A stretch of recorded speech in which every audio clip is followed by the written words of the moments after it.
여러분 안녕하십니까. 경제현장 오늘 고광철입니다. 오늘의 주요 뉴스 전해드리겠습니다. 고용노동부는 노란봉투법으로 불리는 노동조합법 2, 3조 개정 취지를 살리기 위해서 하청노조 교섭권을 최대한 보장하는 시행령을 발표했습니다. 원청노조와 하청노조가 따로 교섭할 수 있도록 하고 하청 안에서도 이해관계 등에 따라 분리의 교섭을 하게 한다는 겁니다. 노란봉투법은 내년 3월 시행 예정입니다. 미국 정부가 엔비디아의 AI 칩 H200의 중국 수출을 허용하는 방안을 검토하고 있습니다. H200은 최신 칩인 B200보다 성능이 뒤지지만 중국 수출이 허용된 H20보다는 뛰어납니다. 미국 정부가 수출을 허용하더라도 중국이 수입을 허용할지는 미지수입니다. 금융감독원은 홈플러스 사태와 관련해서 대주주인 MBK 파트너스의 직무정지가 포함된 중징계를 사전 통보했습니다. MBK 파트너스는 직무정지가 확정되면 국민연금 출자금 반환 등 영업 타격을 피할 수 없게 됩니다. 홈플러스는 기업 회생 절차 신청 후 매각 작업을 벌이고 있는데 여의치 않은 상황입니다. 12월 미 연준 FOMC의 금리 결정 전망이 엇갈리면서 투자자들의 신경이 예민해지고 있습니다. 존 윌리엄스 뉴욕 연방은행장은 가까운 시일 안에 기준금리를 추가 조정할 수 있다고 본다며 금리 인하 입장을 밝힌 반면 수전 콜린스 보스턴 연방은행장은 유지 입장을 밝혔습니다. 보름 앞으로 다가온 연준의 금리 결정, 원달러 환율과 우리 증시에 어떤 영향을 미칠지 이어지는 집중 진단에서 살펴보겠습니다. 경제 현장 오늘은 SBS BJ 앱과 유튜브에서도 실시간 시청 가능합니다. SBS BJ 앱을 다운받아 시청하면 더 많은 정보와 뉴스를 볼 수 있습니다.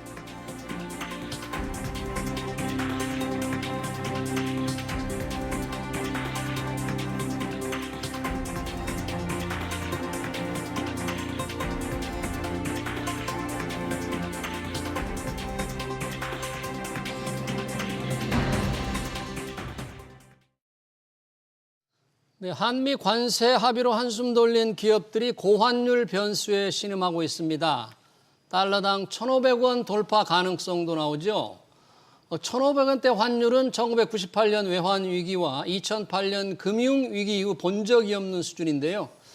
내년에는 환율 안정을 기대할 수 없을지 두 분과 얘기 나눠보겠습니다. 박상현 IM증권 리서치본부 전문위원, 허준영 서강대 경제학부 교수 나오셨습니다. 어서 오세요. 네, 안녕하세요. 반갑습니다. 자, 원달러 환율, 달러에 대한 원화 환율이 지금 1,470원대 중반입니다. 고공행진 좀처럼 안정되지 않는데 여러 가지 요인이 있는데 미 연준의 금리 결정도 영향을 미치고 있습니다. 12월 미 연준 FOMC가 보름 앞으로 다가왔습니다만 아직 확실한 예상이 나오지 않고 있는데요. 허준영 교수님, 보통 지금쯤이면 다음 달 연준 결정, 금리를 내릴지 유지할지 예상이 가는데 뭐 조금 전망이 완전히 엇갈립니까? 어떻습니까? 그러니까 두 가지인 것 같습니다. 네. 첫 번째로는 지표를 보면서 최근 들어서 네. 연준은 정책을 한다고 데이터 디펜던트 한다고 하는데 최근 예. 들어서 셧다운으로 인해서 지표가 조금 늦게 나온 것들이 하나 있는 것 같고요. 심지어 9월 지표는 지금 나왔는데 10월 지표는 아마 나오지 않은 상태, 영원히 나오지 않은 상태에서 12월 달 금리 결정 들어가야 될 것 같다라는 게 첫 번째. 10월 지표를 모른 채. 예, 고용 지표 같은 걸 모른 채로 들어갈 것 같다. 아마 왜냐하면 이제 조사가 못 들어갔거든요. 연준 셧다운 때문에. 예. 두 번째로는 더 크게는 아까 이제 초반부에 앵커께서도 말씀해 주셨는데 연준 내가 지금 두 가지 파벌로 거의 굉장히 갈라져 있는 분위기입니다. 그래서 트럼프파와 파월파 이렇게 나눠져 있는 무슨 조폭도 아닌데 그래요? 그런 기분이고요. 트럼프파에서는 아무래도 트럼프가 금리 인하 계속 얘기하는 거, 미국 경제 지금 단기적으로 부양해야 된다라는 거 생각했을 때는 뭐 스티븐 마이란이나 아니면 크리스토퍼 왈러 이사 같은 사람들, 미셸 보우만 이사 같은 사람들이 지금 계속해서 금리 인하 얘기하고 있고요. 예. 반대쪽에서는 인플레이션에 지금 2%대 후반대 인플레이션이 내려오지 않는 상황에서 지금 금리 인하했다가 관세에 인플레이션 자극이 만약에 나중에 현실화됐을 때는 통화 정책이 훨씬 어려워질 수 있다. 반대쪽에서 얘기하는 파들은 금리 이번에 동결해야 된다라고 가고 있는 것 같습니다. 네, 그래요. 금리 인하와 유지, 동결이 지금 엇갈리고 있는데 시장 전망은 혹시 분위기가 주말을 계기로 조금 뭐 바뀌는 것 같은데 무슨 이유가 있었습니까? 예, 뭐 앞서 브리핑 하셨던 것처럼 윌리엄스 뉴욕 연은 총재가 네. 뭐 금리 인하 가능성을 좀 시사하면서 시장에서 보는 12월 금리 인하 확률이 거의 70%대로 다시 올라간. 그러니까 이전만 해도 사실은 매파적인 발언이 계속 나오면서 12월에 금리 동결 확률이 거의 70%가 됐던 상황이 이제 역전이 된 상황들이죠. 그래서 앞서 말씀하신 대로 지금 연준이 완전히 그 양극화, 완전히 분열된 모습을 보이고 있어서 말 한마디에 따라서 이렇게 시장이 뭐 12월 금리 인하를 보는 시각 자체가 상당히 조금 달라지고 있는 부분들인 것 같습니다. 네. 뭐 일부에서는 극단적으로 얘기해서 지금 FMCA가 12명으로 구성이 돼 있는데요. 네. 왜 참석하는 사람이 결과 6대 6으로 나오는 게 아니냐라는 이제 아주 6대 극단적인 극단적인 어떤 얘기까지도 사실은 좀 나오고 있어서 네. 아주 결정에 있어서 상당히 조금 그러니까 시장이 어떤 결정을 내릴지에 대해서 상당히 좀 불확실성이 좀 큰 부분들인 것 같고요. 네. 근데 뭐 개인적으로는 저는 뭐 좀 인하 쪽에 사실은 좀 무게를 좀 두고 있는 왜 상황이고. 그런가요?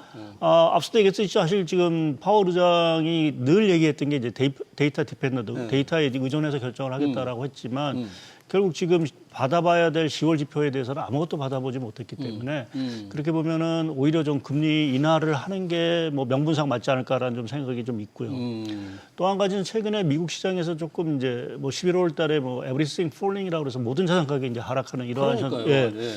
나온 가장 주된 원인 뭐 여러 가지가 있긴 하지만 이제 단기 자금 시장에 좀 경색이 좀 있었던 것 같습니다. 그러니까 달러 자금이 좀 부족했다라는 거죠. 뭐 그건 뭐 여러 가지 이유가 있긴 하겠지만 그러한 상황에서 금리마저 동결을 만약 했을 경우에는 시장에 좀 충격이 조금 있을 수 있다라는 부분에서 보게 되면 이번 12월에는 좀 인하 쪽으로 사실 좀 무게를 좀 두지 않을까라는 좀 생각을 하고 있습니다. 네, 아까 잠깐 이제 언급을 해주셨는데 에브링 모든 자산이 떨어진다. 뭐 위험자산, 주식, 안전자산, 금, 또 비트코인 다 떨어져서 everything is falling이라는 이제 표현을 써주셨는데 이게 12월의 금리 결정과 아주 좀 밀접한 관련이 있다 이렇게 봐야 될까요? 근데 아무래도 지금 위원님께서 말씀해 주신 것처럼 미국의 지금 경제 지표 자체는 3분기 아마 GDP 속보치가 다음 주인가 곧 나올 텐데요. 예. 아마 예상이 3%대 나올 것 같다. 그래서 나쁘지 않다. 3%? 네, 나쁘지 않다. 미국 실물 경제 자체는 지금 나쁘지 않은데 최근 들어서 미국에서 많이 나오고 있는 얘기 중에 하나가 경제 자체도 지금 연준만 양극화된 게 아니고 경제가 양극화되고 있다는 얘기예요. 경제 상황이 한편으로는 그 AI 데이터 센터 투자 등 여러 가지 투자들 때문에 경제 지표 자체, GDP 자체는 돌아가고 있는 부분이 있는데 반대쪽으로 해서 노동시장에서는 지금 빠르게 씻고 있다는 얘기를 하고 있거든요. 그랬을 때 그럼 문제가 뭐냐.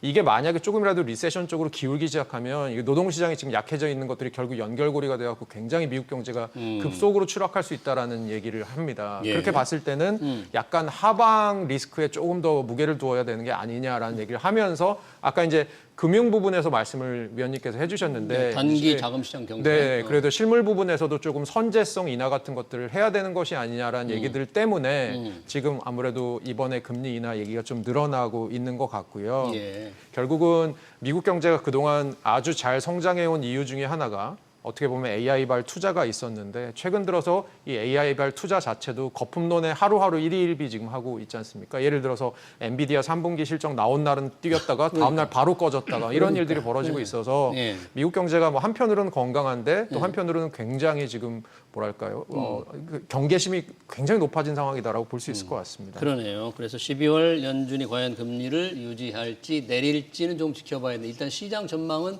내릴 것이라는 확률이 조금 더 올라갔다. 이렇게 저희가 이제 예상을 해봐야 되겠고요.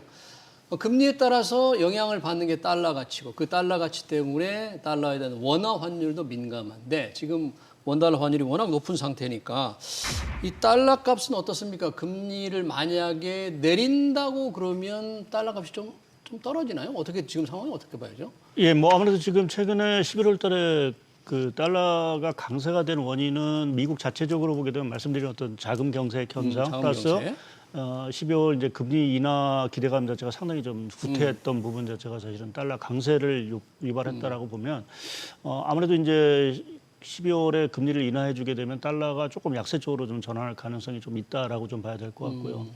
또 한 가지 저희가 이제 12월 달에 봐야 될 이벤트 중에 하나가 그 이제 차기 연준 의장을 아마 지명을 할 것 같습니다. 아, 다음 달에요? 예, 12월 달에 뭐 아직 공식적인 건 아닌데 뭐 베센트 재무장관이 크리스마스 이전에 발표할 수도 있다라고 얘기를 했기 때문에 네.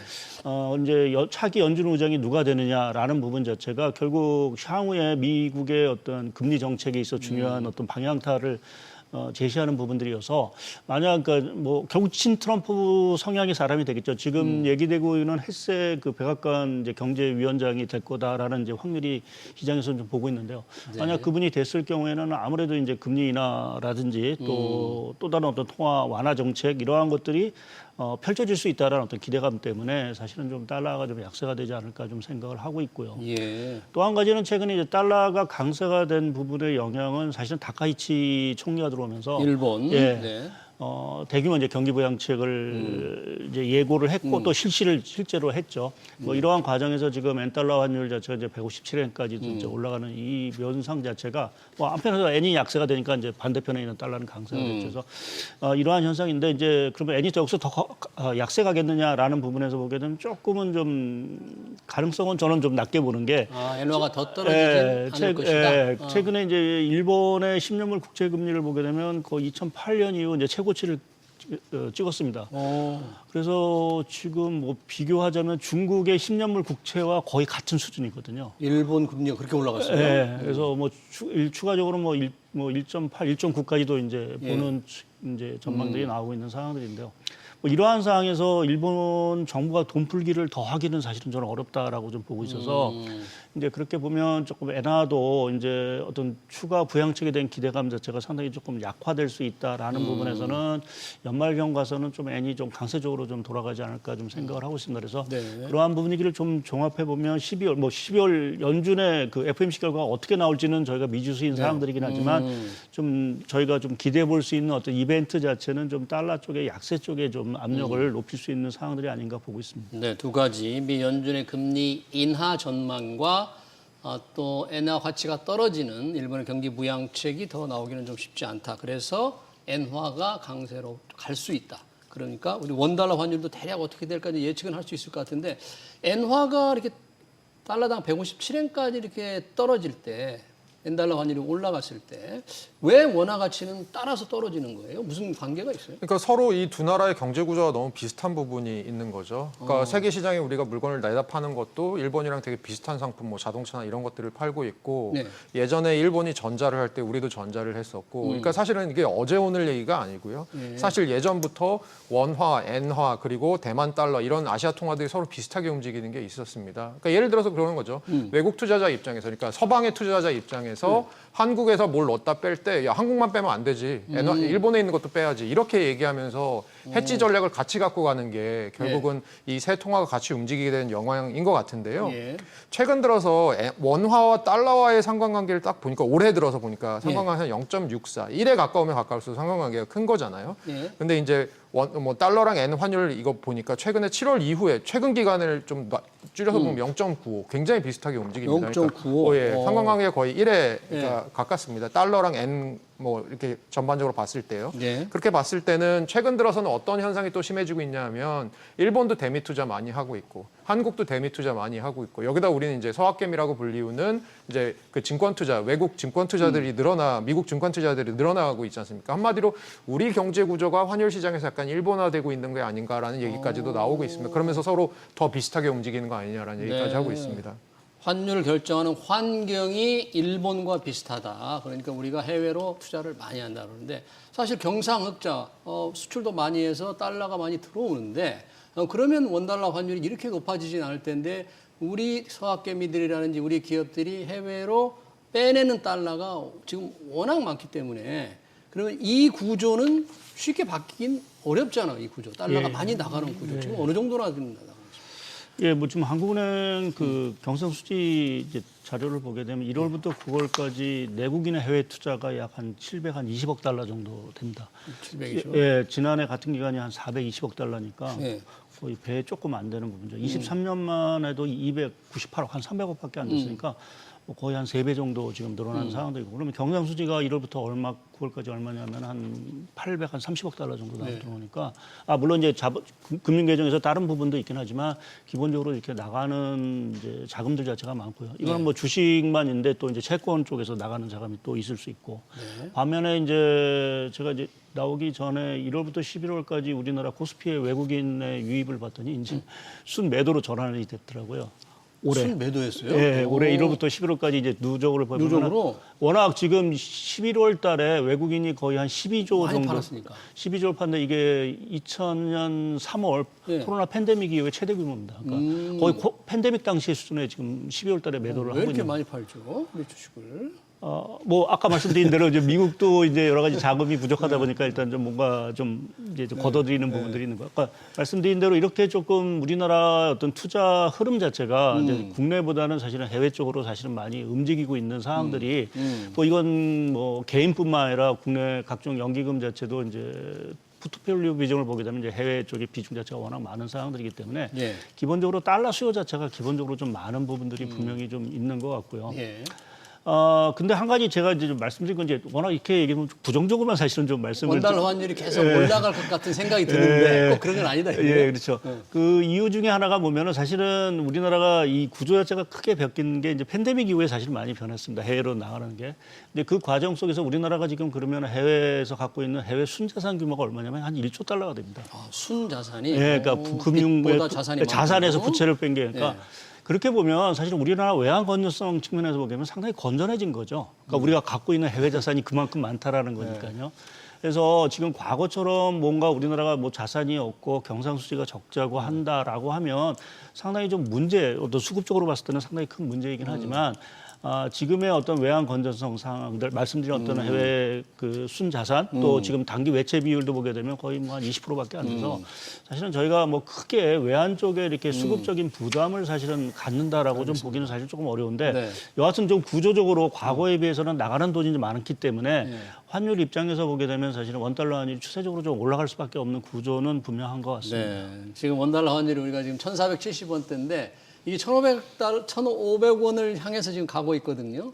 이 정도 수준이면 이 숫자만 보면 좀 외환시장, 뭐 금융시장에 좀 난리가 났어야 됩니다. 그런데 방금 말씀하신 대로 우리가 해외 뭐 자산도 많고 외환 보유액도 많고 별 걱정이 없는 것 같으니까 정부도 그렇게 큰 걱정 안 하는 것 같은 느낌이 들어요. 그러니까 경제 덩치가 예전에 비해 커졌고요. 그러니까 예를 들어서 저희가 IMF 때나 아니면 2008년 글로벌 금융위기 때랑 지금 비교해 보면 저희가 갖고 있는 뭐 외환 보유고라든가 지금 말씀해 주신 해외 순자산 같은 것들이 훨씬 많이 늘었고요. 그러니까 경제 자체가 뭐 여러 가지 방벽은 더 두터워졌는데 문제는 뭐냐면 조금씩 뭔가가 지금 새고 있는 느낌이 든다는 거죠. 그 새고 있다라는 느낌이 제가 말씀드리는 수 있는 건 뭐 외국 투자 같은 거 늘면서 기업도 외국 투자하고 연기금도 외국 투자 늘고 개인도 외국 투자 늘고 하다 보니까 결국 뭔가가 환율이 예전보다 몸은 더 건강해졌는데 그 몸에서도 되게 콜레스테롤이 높은 쪽에서 지금 계속 하루하루가 진행되고 있다. 이런 말씀 정도 드릴 수 있을 것 같습니다. 그러네요. 그러니까 걱정을 좀 해야 될 것 같은데 걱정이 되는 부분은 이 해외 뭐 원자재를 많이 사는 그런 업종들 있잖아요. 기업들. 사실 이 원달러 환율이 올라가면 충격을 받는 곳이 많을 것 같고 뭔가 업종별로 좀 성격은 다르겠지만 어떻습니까? 지금 영향이. 뭐 아무래도 저희가 수입을 많이 하는 원부자재를 많이 이제 들어오는 업종 같은 경우는 당연히 부담이 될 수밖에 없고요. 뭐 대표적으로 정유라든지 철강업 또 뭐 항공도 사실은 뭐 큰 범위 내에서는 그런 거고요. 특히 이제 뭐 우리가 화학이나 철강 같은 경우는 가뜩이나 이제 중국 때문에 사실 구조조정 압박이 있는 상황에서 이렇게 환율까지 올라서 비용 수입 비용 부담 자체가 크다라고 하면 상당히 좀 부담스러운 부분들인 것 같고요.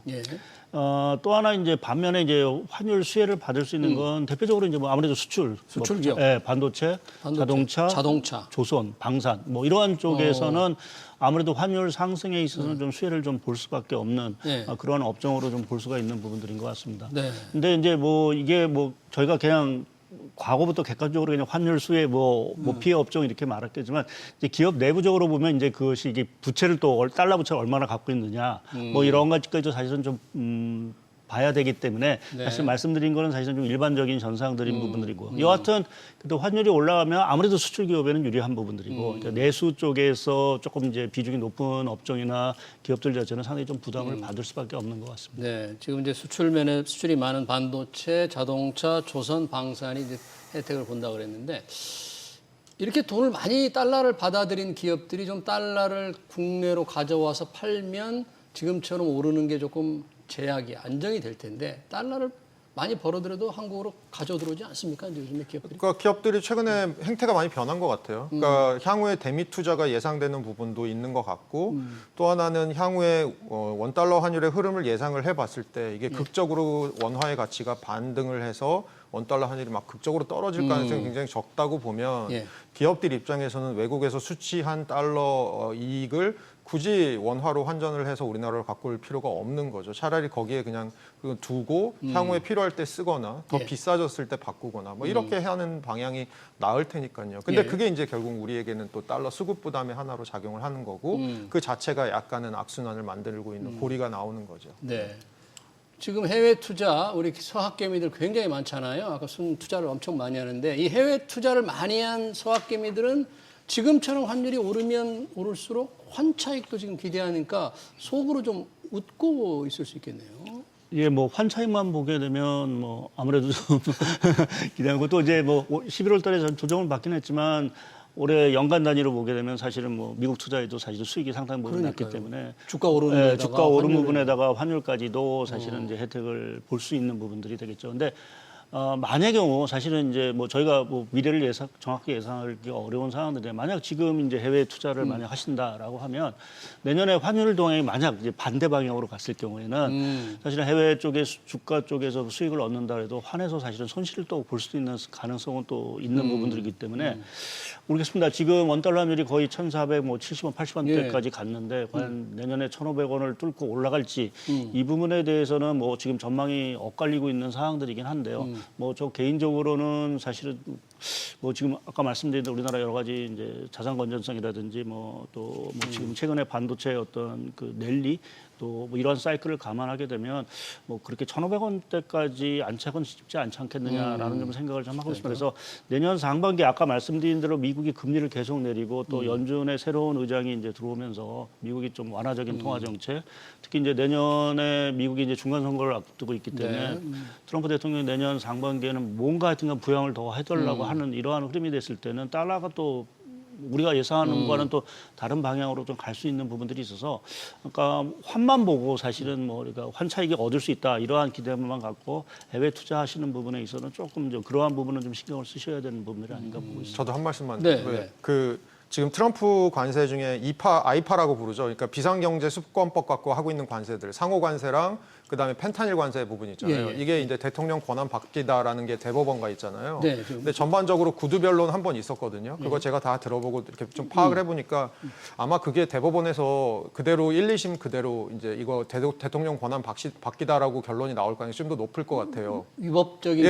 결정이라고 위법돼. 그래서 계속 나오면 예, 그거를 이제 물리게 되면 어떤 일들이 벌어질 것 같냐면 다른 방식의 관세를 할 거거든요. 그럼 기존에 저희가 아이파에 걸려 있던 여러 가지 뭐 기업의 투자라든가 이런 부분 약정한 거 있잖아요. 네. 그거 어느 정도 되돌릴 수 있을지 이거 협상 또 들어가야 되거든요. 아, 우리 지금 대미 관세 협상 3,500억 달러 한 거. 예, 이런 거 다 협상 다시 해야 많은 부분 다시 들어가야 되거든요. 그래요? 그러니까 어떤 거는 미국에서 안 해줄 거고 어떤 건 다시 들어가고 해야 될 테니까 그럴 때도 환율의 움직임이 그것들에 의해서 사실 내년에 저희가 달러 움직임 볼 때 되게 중요한 것 중에 하나가 미국의 관세 정책의 불확실성이 어느 정도 사라지느냐.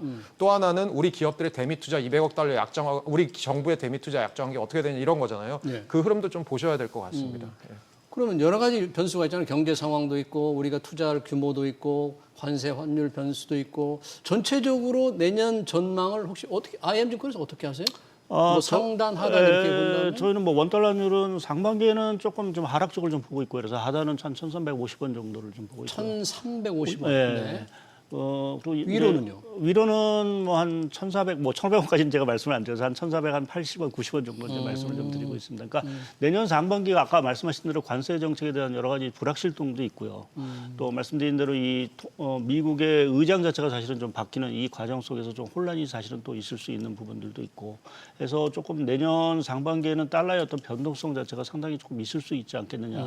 또 엔화도 보면은 지금 일본은행이 그 다카이치 총리가 들어오면서 지금 인상 자체를 주저주저하고 있는 상황들인데 지금 분위기로 봐서는 내년에 금리를 결국은 인상을 할 수밖에 없는 상황들로 보고 있습니다. 예. 네. 그다음에 엔화는 또 강세 쪽으로 조금 방향을 틀 수 있는 상황들. 그래서 내년 상반기에 사실은 이제 이 달러의 변동성 자체가 상당히 클 수 있는 부분들이 있고요. 그러니까 아까 말씀드린 만약 관세가 그 연방 대법원에서 만약 트럼프가 패소를 했다. 뭐 추가적으로 관세 조치를 나오긴 하겠지만 일단은 걷어들였던 관세를 다 되돌려줘야 되거든요. 환급해줘야 되는 예. 이제 그 과정 속에서 그렇게 되면은 미국의 재정 수지 문제 이런 것들이 불거지면서 달러는 또 약세 쪽으로 또 갈 수도 있는 부분들이 있어서 상당히 조금 복잡한 어떤 흐름이 좀 나올 수도 있는 환율 상황입니다. 전망이 쉽지 않고요. 사실 환율이 올라가니까 뭐 서학개미들 좋다고 하지만 해외 빚이 많은 사람들 또 중소기업들 정말 고통이 큰데요. 그로 인해서 물가도 올라갈 걸 걱정이 많은데 우리 정부가 조금 이런 환율 안정을 위해서 할 수 있는 뭐 방법이 없나요? 지금 정부에서는 이제 국민연금이랑 하고 있는 여러 가지 프로그램들을 조금 확대하는 방향. 그래서 국민연금이 해외 투자 나갈 때 원래는 이제 시장에 가서 환율을 바꿔야 되는데 달러를 사야 되는데 이제는 좀 한국은행과 하는 것들을 작년에 이미 늘려놓은 게 올해 말까지 이제 이렇게 약정이 돼 있고 그러니까 한마디로 국민연금과 한국은행 사이에 스왑이 있는데 뭐 그 스왑을 연장한다든지 네. 아니면 국민연금 외국 나가서 투자할 때 환율이 너무 높으면 뭐 일정 부분 전략적 환 해지를 해야 되는데 그 부분을 뭐 포션을 좀 늘린다든지 뭐 이런 식으로 해갖고 국민연금의 역할을 조금 더 주문하는 거 정도 하고 있는 것 같고요. 예. 지금 오늘 위원님도 말씀하셨지만 아주 많은 부분이 지금 시장의 구조적으로 수급에 의해서 환율이 돌아가고 있는 부분이 있어서 수요 공급에 의해서. 예, 그래서 그런 부분이 사실 국민연금과의 그런 어떤 플레이가 제약적인 건 사실 분명히 있는 것 같아요. 그것만으로는 아마 안 되겠죠. 네, 국민연금을 어떻게든 좀 활용을 해서 환율을 안정시키려고 할 텐데 국민연금 우리 노후가 걸려 있는데 이 자칫하면 국민연금 수익률에 혹시 환율 안정을 해서 수익률에 조금 영향을 줄 수도 있지 않나요? 혹시 어떻게 하다 보면? 뭐 이제 환율이 뭐 예상한 방향의 어떤 반대 방향으로 간다면 좀 영향을 주긴 할 텐데요. 그렇게 보니까 아주 절대적으로 뭐 영향을 줄 정도까지는 아닌 거. 특히 올해 같은 경우는 워낙 연기금의 수익률 자체가 워낙 또 좋은 상황들이고 해서 네.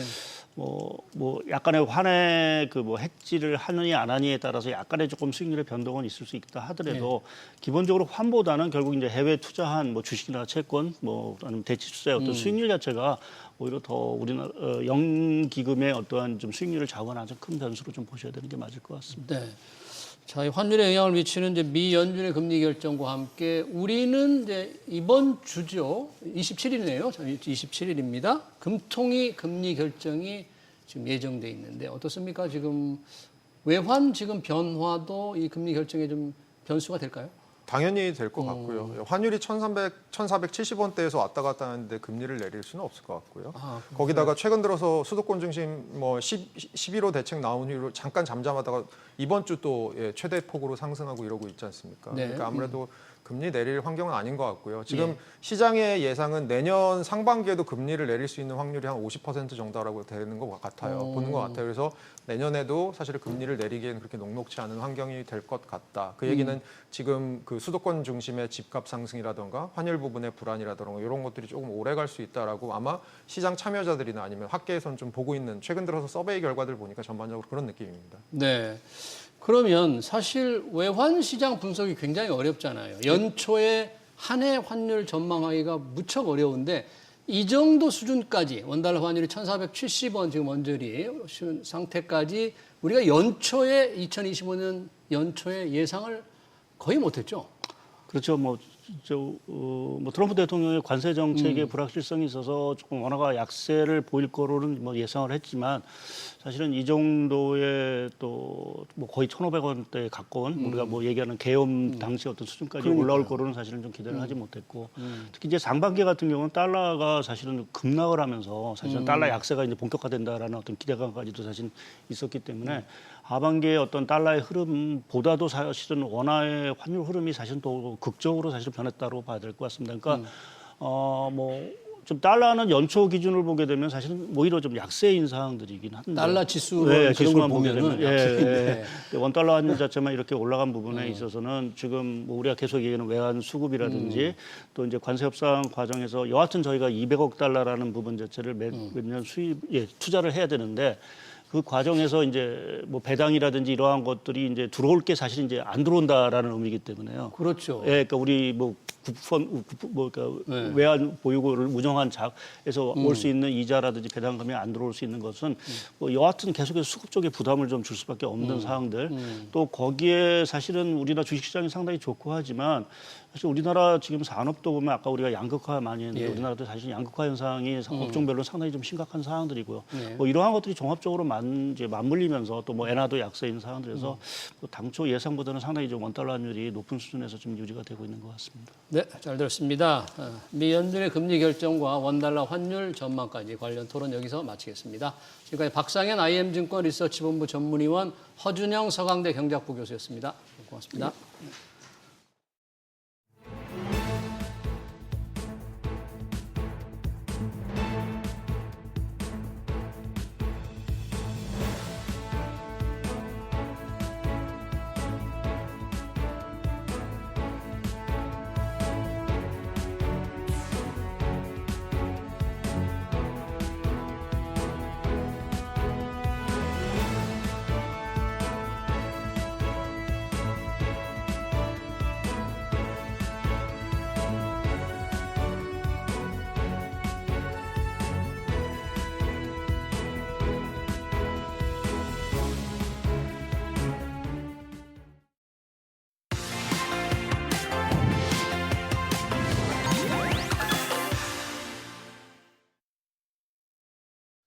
네, 오늘은 반도체주가 강세를 보이고 있지만 삼성전자는 고점 대비 14%, SK하이닉스는 20% 정도 떨어진 지점에 있습니다. AI 거품론이 나올 때마다 주가가 출렁였는데요. 증권가에서는 여전히 투자가 유망하다고 권고하지만 투자자 입장에서는 두려움이 커질 수밖에 없습니다. 반도체 업황과 주가 전망, 투자 전략까지 이승우 유진투자증권 리서치센터장 모시고 들어보겠습니다. 센터장님 어서 오십시오. 네, 안녕하십니까. 우리 시장 지금 반도체 주가에 따라서 시장이 출렁입니다. 지난주는 정말 엔비디아 실적에도 불구하고 당일 하루를 견디지 못하고 주가가 급락했다가 지난 주말에는 다시 좀 나스닥은 조금 올랐는데 엔비디아는 여전히 약세를 벗어나지 못했잖아요. 이거 뭐 AI 거품론으로 그냥 봐야 될 건지 계속 이럴 건지 어떻게 좀 해석을 해야 될까요? 뭐 AI 거품론은 저희가 뭐 부인하기는 어렵고요. 사실 좀 복잡한 상황들이 여러 가지가 있기 때문에. 하지만 이제 지난주에 영향을 준 거는 사실 뭐 그거보다는 그 AI 거품론 오랫동안 지금 얘기가 되고 있기 때문에요. 그거보다는 미국의 지금 단기 자금 시장이 좀 유동성이 약간 흔들리는 내용들이 좀 있었습니다. 그러다 보니까 일부 이제 이머징 마켓에 투자됐던 특히 이제 레버리지 투자를 통해서 투자됐던 자금들이 일부 다시 미국으로 좀 돌아가는 그런 과정에 좀 있습니다. 실제로 보시면은 이제 최근에 보면은 이 엔화 약세가 계속 되고 있는데, 그러니까요. 일본이 지금 인플레이션이 3%로 좀 높아지고 있거든요.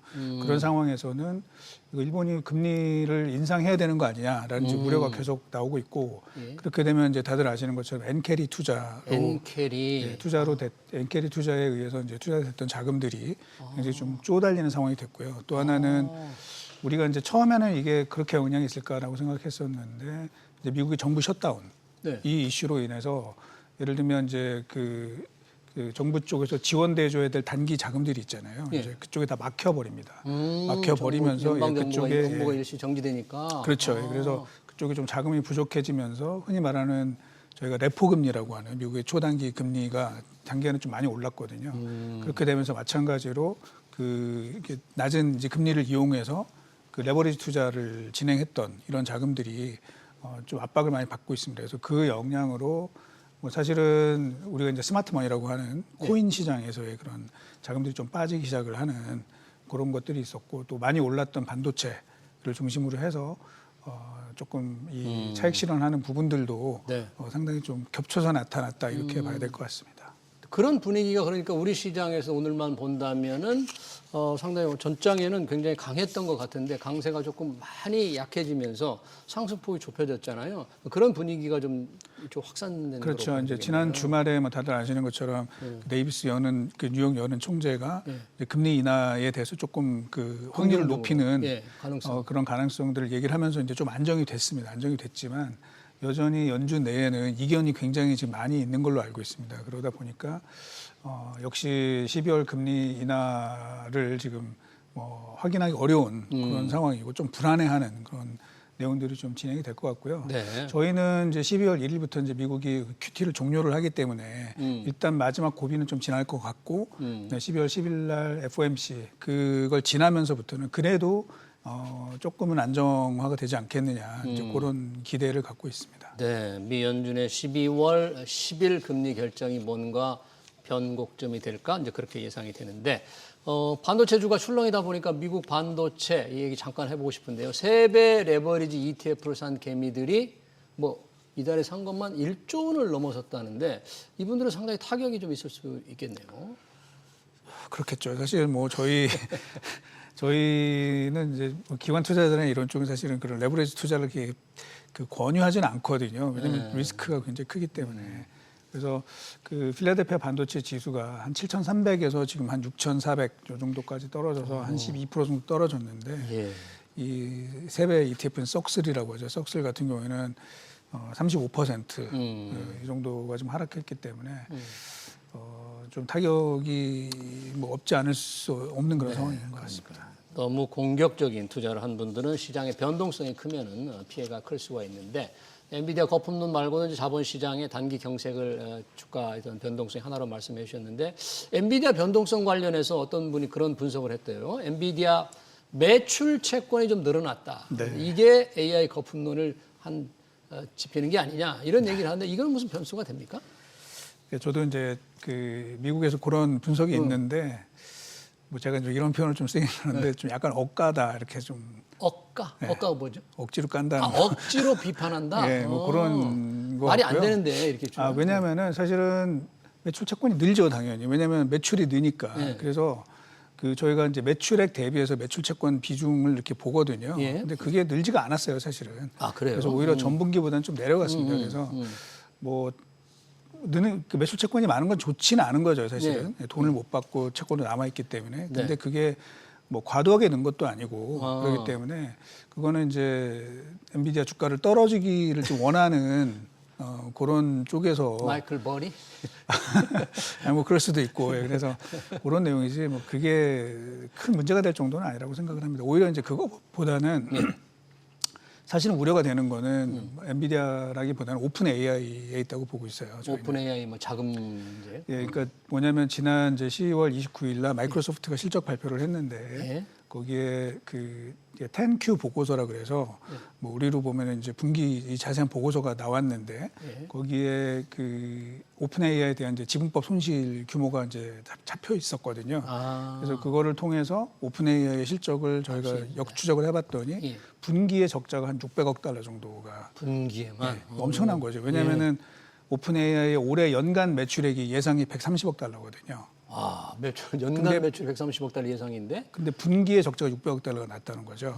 그러면 그동안에 오픈 AI가 사실은 여러 업체들과 계약을 했고 이런 내용들이 나왔는데 이게 너무너무 많아서 그것 때문에 사실은 반도체주 랠리가 있었거든요. 그렇죠. 투자 계약이 워낙 대규모 투자. 그렇죠. 근데 이게 감당 가능할까? 라는 이제 의문이 들었던 거죠. 물론 다들 의문을 갖고 있었지만 숫자를 보니까 이거 굉장히 좀 리스크해 보인다. 이제 이런 게 더 많아졌고요. 그게 이제 11월에 지금 반도체 주가 떨어지는데 또 상당한 영향을 줬다. 그래서 물론 이 AI 버블론이 그 전부터 계속 되고 있었지만 이제 숫자가 확인이 되면서 이거 좀 조심해야 되는 상황인 것 같다. 이제 이런 분위기가 더 높아진 것 같습니다. 네, 오픈 AI가 대규모 하이퍼 스케일러라고 하죠.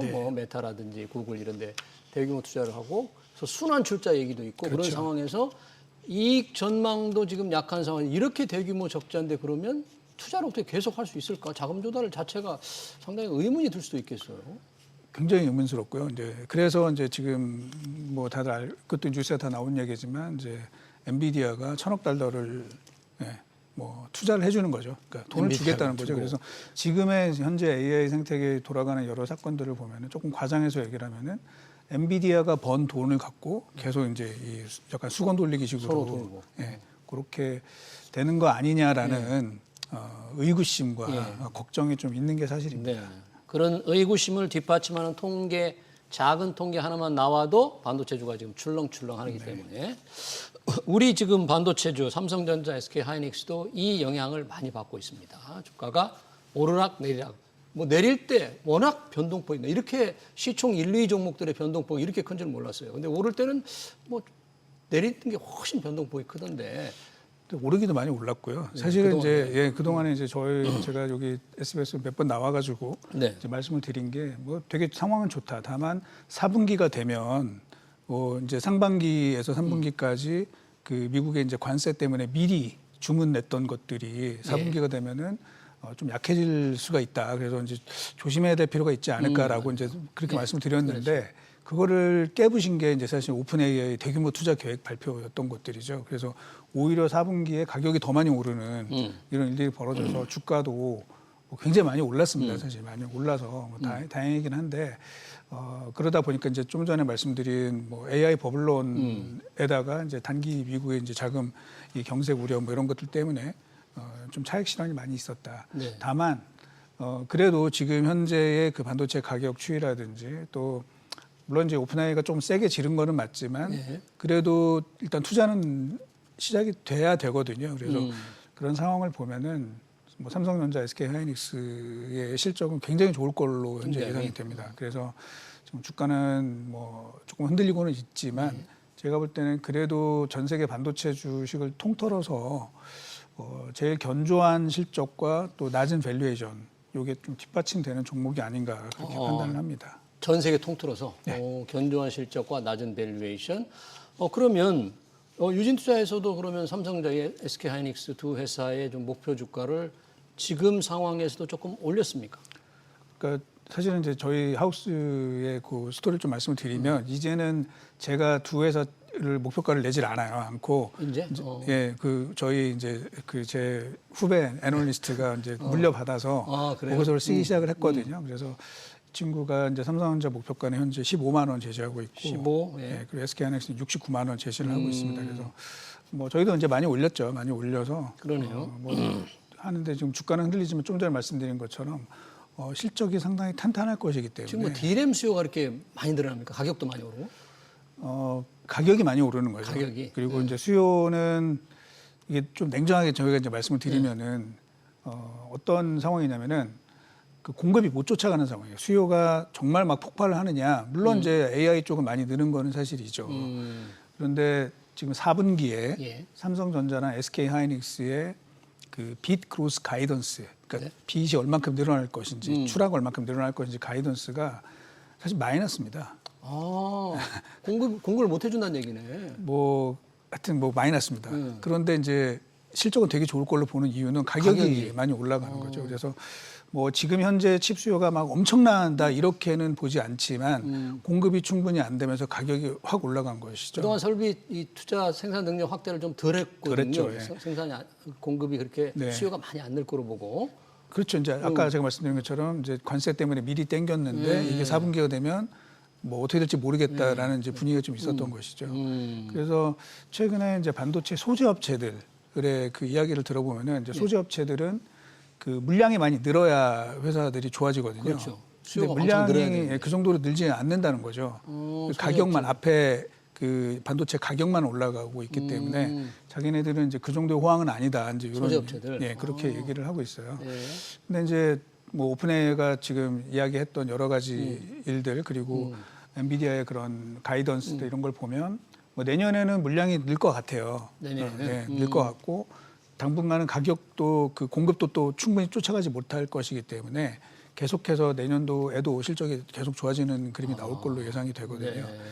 그런 측면에서 본다면은 지금 뭐 최소한 내년까지는 현재의 가격 상승 추세 그리고 공급도 조금 늘어나지만 여전히 부족한 상태가 내년 아니면 2027년까지 갑니까? 어떻게 할까요? 2027년까지는 제가 말씀 못 드리겠고 내년까지는 간다. 일단 뭐 상당히 내년까지는 견조할 걸로 보고 있습니다. 그러네요. 근데 외국인들은 왜 그렇게 뭐 그동안 최근 들어서 많이 팔았어요? 아까 이제 말씀드린 것처럼 최근에 이제 많이 들어왔었고 사실 9월달, 10월달에 외국인들이 많이 들어왔었고 예. 그런데 이제 지금 이 달러의 분위기가 좀 바뀌고 예. 또 엔화 또 좀 많이 흔들리고 이러다 보니까 그쪽 그 최근에 이제 주가 투자에서 올랐던 것들 좀 차익 실현하는 그런 부분들이 많이 나타난 것 같습니다. 네. 그럼 지금 상황에서 약간의 이 AI 버블이라든지 단기 자금 시장의 문제로 인해서 지금 반도체 주가 조정이 약간의 좀 조정처럼 보이는데 이 조정이 어떻게 좀 조금 갈까요? 우선은 아니면은 좀 다시 뭐 주식이 뭐 계속 올라갈 수는 없는 거잖아요. 그래서 항상 그 뭐 치고받고 하는 이제 그런 과정이 있는데 뭐 대체적으로 한 10에서 15%뭐 이 정도 이제 조정을 받으면 예. 대충 또 이제 어느 정도 마무리가 되고 그 다음 단계를 이제 보는 경향들이 최근 몇 년 동안 있었습니다. 그래서 지금 저희가 보고 있는 그림은 미국 필라델피아 반도체 지수로 보면 예. 3,560이 지난 4월달 저점이었거든요. 네. 여기에서 뭐 제가 이렇게 얘기하기 좀 그렇긴 하지만 이게 반등을 하는데 어디까지 반등을 할 거냐 이제 보통 그 미국 반도체 지수가 올라갈 때 사실은 한 2.7배 정도 반등을 합니다. 평균 2.7배 네, 바닥에서 네. 사이클 고점까지 그렇게 보면은 뭘 그것도 이제 레인지가 있기 때문에 이제 보면은 약 8,900에서 한 9,300 정도까지 저희는 그 뭐 상승이 보인다라고 이제 현재 분석을 하고 있고요. 예. 근데 이제 지난번에 이제 7,300까지 갔다가 지금 6,400까지 내려왔기 때문에 뭐 이 정도 조정 받고는 다시 한번 좀 힘을 낼 가능성이 있다. 왜냐하면은 뭐 메모리가 제일 좋기는 하지만 글로벌 반도체 이 시장을 좀 보면은 지금 내년에도 저희는 한 18% 정도 성장을 할 걸로 보고 있거든요. 반도체 예. 시장 규모가. 그러면 이게 어떤 의미냐면은 2024년, 25년, 26년 3년 연속 두 자릿수 성장을 하는 거예요. 근데 이렇게 반도체 산업이 3년 연속 매출액이 두 자릿수 성장한 경우는 31년 만에 처음입니다. 아, 그래요. 네, 3년 연속 1993년, 성장. 예, 94년, 95년 이때 이후로 아무도 본 사람이 없어요. 저도 처음 보는 거죠. 사실은 이제 그때는 애널리스트가 아니었기 때문에. 예, 예. 그래서 굉장히 좀 그 좋은 상황이고요. 슈퍼 사이클이네요. 제가 볼 땐 그냥 슈퍼사이클 좀 넘어서는 뭐 이런 정도일 것 같아요. 슈퍼 사이클을 넘어서 울트라 슈퍼사이클이다라고 이제 저는 울트라. 네, 그렇게 그 말씀을 드리고 정도. 있고 네. 그러면은 뭐 조금 일시적으로 이제 뭐 몇 가지 요인 때문에 조정을 받았지만 다시 한번 좀 힘을 내지 않을까 네. 그렇게 전망을 하고 있습니다. 조정을 받을 때 힘을 낼 거라 그러니까 지금쯤 이제 뭐 조정이 어느 정도 이루어졌다면 매수를 좀 권장할 만하다 이렇게 좀 해석을 해도 될까요? 그럼? 그렇습니다. 예. 네. 자, 관련해서 엔비디아 얘기 잠깐 한마디 하고 싶은데요. 네. 이 엔비디아 이 트럼프 대통령이 엔비디아의 H200 네. 뭐 중국 수출을 뭐 허용할 거다 이런 검토한다는 얘기가 나오는데 이게 어떤 의미가 있는지 그런 거요. 아 이거 얘기하면 사실 굉장히 좀 긴 스토리가 되는데요. 좀 짧게 해주신다면. 지금 사실은 이제 그 현재 AI 산업의 이제 가장 큰 문제점이 뭐냐면은 반도체를 너무 많이 쓰고 전력을 너무 많이 쓴다는 거예요. 그렇죠. 네, 그래서 사실은 한쪽에서는 뭔가 다른 움직임들이 벌어지고 있습니다. 어떤 거요? 그러니까 지금 현재 AI의 그 모델들이 뭐 아시는 분들은 아시겠지만 트랜스포머 기반으로 다 이게 만들어지는 거거든요. 트랜스포머라는 이제 기본 모델이 있습니다. 근데 이제 이거 자체가 그 뭐 AI 그 반도체를 너무 그 컨섬션을 심하게 이제 만드는 상황이라는 거죠. 그러다 보니까 그런 새로운 모델 이제 포스트 트랜스포머라고 하는데 새로운 반도체? 새로운 AI 모델입니다. 새로운 AI 모델. 네, 그게 현재 준비가 되고 있고 반도체 칩과 전력을 덜 쓰는. 예, 그게 이제 나타난 거에 한 그 종류의 그 회사가 딥시크라고 보시면 돼요. 딥시크가. 그러니까 사실은 그 미국이 계속 그 엔비디아의 이 고성칩을 못 쓰게 하면은 중국은 더 빠르게 그쪽으로 진행을 할 겁니다. 상당히 혁명적인 변화가 생길 수 있다는 얘기네요. 그렇죠. 예, 그래서 실제로 현재 전 세계 AI의 가장 선두주자라고 할 수 있는 데가 그 스탠포드 AI 연구실이 있습니다. 거기에 거기가 가장 앞서 있는데 거기에 이제 중국계 이 AI 사이언티스트들이 제일 많아요. 제일 많고 또 최근에 메타의 그 AI 탑 사이언티스트들 명단이 공개됐는데 40명 공개됐는데 그 중에 20명이 중국계입니다. 그러다 보니까 그렇게 되면은 중국은 새로운 방향을 설정을 해서 그쪽으로 진행할 거다. 그러면 사실은 지금 우리가 이제 뭐 반도체를 서로 구하려고 지금 노력을 하고 있는데 그게 변화될 가능성도 있어요. 뭐 단기적인 얘기는 아니지만. 짧게 끝낼 게 아닌 것 같습니다. 네, 맞습니다. 이진우 센터장과 다음에 한번 다시 모시고 이 반도체 AI 새로운 모델이 나오면 AI 칩과 전력 수요를 획기적으로 전략할 수 있는 혁명적인 변화가 일어날 가능성은 나중에 따로 한번 모시고 자세히 들어보도록 하겠습니다. 네, 반도체 업황 그리고 투자 전략까지 잘 들었습니다. 지금까지 이승우 유진투자증권 리서치 센터장이었습니다. 센터장님 고맙습니다. 네.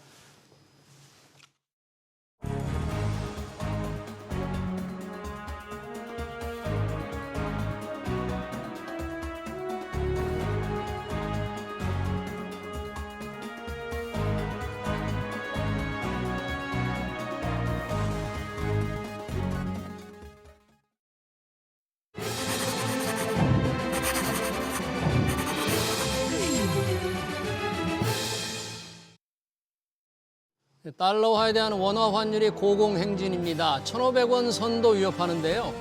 외환위기를 연상케 할 만한 수준인데 금융시장의 위기감이나 불안감은 그다지 높지 않습니다. 외환 보유액도 4,200억 달러가 넘고 우리의 대외 순자산도 1조 달러가 넘어서 외환 방파제는 충분하기 때문이죠. 다행스러운 일입니다. 정부도 구두 개입은 하지만 환율을 안정시킬 뾰족한 방법이 없어 보입니다. 하지만 이상한 고환율, 많은 원자재 수입 의존도가 높은 기업들에 대해서 큰 피해를 주고 있습니다. 물가도 걱정입니다. SBS 비즈 경제 현장으로 여기서 마치겠습니다. 시청해주신 여러분 고맙습니다.